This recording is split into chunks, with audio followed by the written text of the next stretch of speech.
Vamos a dar comienzo a la unidad número 1, que son razones y antecedentes de la integración. El primer punto es la apertura económica, el inicio de cómo comenzó la apertura económica en los países americanos.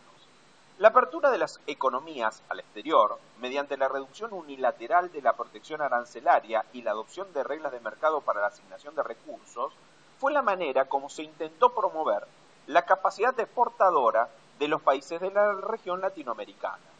Este modelo de crecimiento a través de las exportaciones permitía cumplir con los requerimientos de los acreedores y organismos multilaterales, recuperar el financiamiento externo que venía de ellos y recobrar la confianza de los inversionistas privados. Usted sabe muy bien que durante muchos años se fue acumulando un montón de deuda externa y a partir de los 90 empezó toda una renegociación, empezaron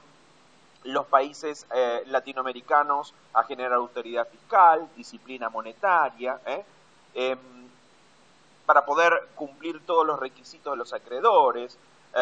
para recuperar la financiación. Empezaron estas aperturas de sus economías para poder estimular la exportación y generar mayor ingresos. Además de esta política común, donde uno de los puntos fundamentales también fue la entrada de los países americanos en la democracia,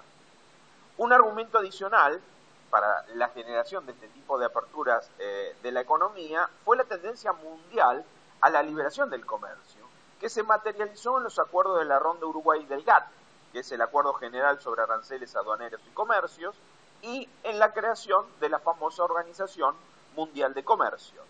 OMC. Por supuesto que los países de América Latina y el Caribe fueron uno a uno ingresando en la Organización Mundial de Comercio. Empezó a adoptar todas sus políticas de liberación arancelaria para entrar en este nuevo mundo que se fue generando, donde se empezó a dar mucho énfasis al tema de integración. También el fin de la Guerra Fría, simbolizado en la caída del muro de Berlín en 1989, aceleró el proceso de globalización y reforzó la percepción de la necesidad de las economías latinoamericanas y caribeñas de insertarse en la economía mundial. Además, también se sabía que cuando se iba a producir esa apertura, muchas de las inversiones iban a ir a los países exsocialistas y la idea de generar este tipo de acuerdos regionales también estimuló para decir nosotros somos un polo interesante para que esas inversiones también vengan a América. También eso jugó a favor para este tipo de apertura. Por eso, la estabilización económica, la cercanía regional, el entendimiento cultural, la democracia, generó un alto poder de convocatoria integracional dentro de toda la región americana. Pero cuando uno habla de integración, tiene que entender que estamos hablando de integración económica. A la integración económica se la entiende como un proceso de liberación arancelario entre los países que componen una subregión, como decíamos, ¿no es cierto? O sea, tiene que haber una integración subregional, por similitudes culturales, también se dan este tipo de uniones donde se produce una liberación arancelaria para que empiecen a circular más libremente los productos entre los que están en la región, favoreciendo de manera inequívoca el intercambio comercial y en el mejor de los casos con el agregado de un arancel externo común, en algunos casos nada más, que sin caer en el proteccionismo subregional lo que hace es que permita operar en forma común con productos fuera del grupo. ¿Estamos de acuerdo? Se pone una política común, un arancel para todos los productos que están fuera del grupo en forma unificada para poder generar una mayor integración económica. Por supuesto que estos acuerdos regionales lo que estimulan en primer medida es el aumento del comercio entre los que están en el acuerdo, eso desde ya. Pero cuando uno empieza a analizar este tipo de acuerdos en Latinoamérica, en América total,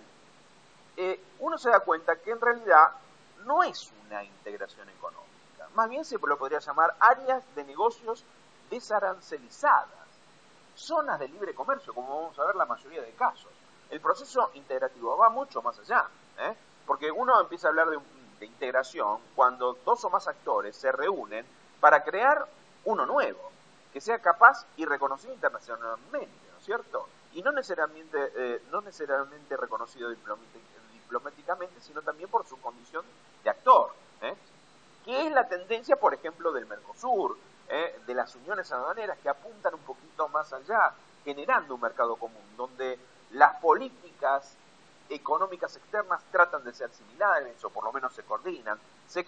todo lo que son las políticas micro y macroeconómicas, y se tiene una postura unificada con respecto al resto de los países fuera del grupo, tanto política como económica. Entonces ahí ya estamos hablando de integración, pero ustedes van a ver que la mayoría de casos pasa por liberaciones de zonas para poder comercializar. No sé si podemos hablar tanto de un proceso de integración completo. Como ejemplo de proceso de integración completo tenemos la Unión Europea, ¿no es cierto? Que creo que es el ejemplo más reconocido, donde han llegado a tener, además de grandes coordinaciones de todas sus políticas económicas y comerciales, tenemos también la unificación generada al tener Banco Central Único, una única moneda, como lo es el euro, donde sería el ejemplo más concreto de lo que es una integración, que es el único caso, porque ya después empezamos a hablar más de acuerdo de libre comercio, donde más representado está el NAFTA, ¿sí? Que es el acuerdo de libre comercio entre Estados Unidos, Canadá y México, que generan un alto volumen de comercio entre sí y a nivel mundial. Y después tenemos el APEC, que es el Foro para la Cooperación y el Desarrollo Económico de los países de Asia y el Pacífico, que son todos los países asiáticos que dan del lado del Pacífico junto con los países americanos que dan del lado del Pacífico, ¿no es cierto? Donde también es un gran acuerdo de libre comercio, no apunta tanto a procesos integracionales tan fuertes como por ejemplo es la Unión Europea. Lo que sí son jugadores muy importantes dentro del ámbito mundial en la generación de comercio, ¿estamos de acuerdo? Y después están los procesos integrativos que nosotros llamamos commodities, donde la característica del comercio pasa por comercialización de productos básicos que se está dando en América Latina. ¿Estamos de acuerdo? Que son procesos que tratan de ir más allá de la zona de libre comercio, que con vaivenes, tanto a veces favorables o desfavorables, van avanzando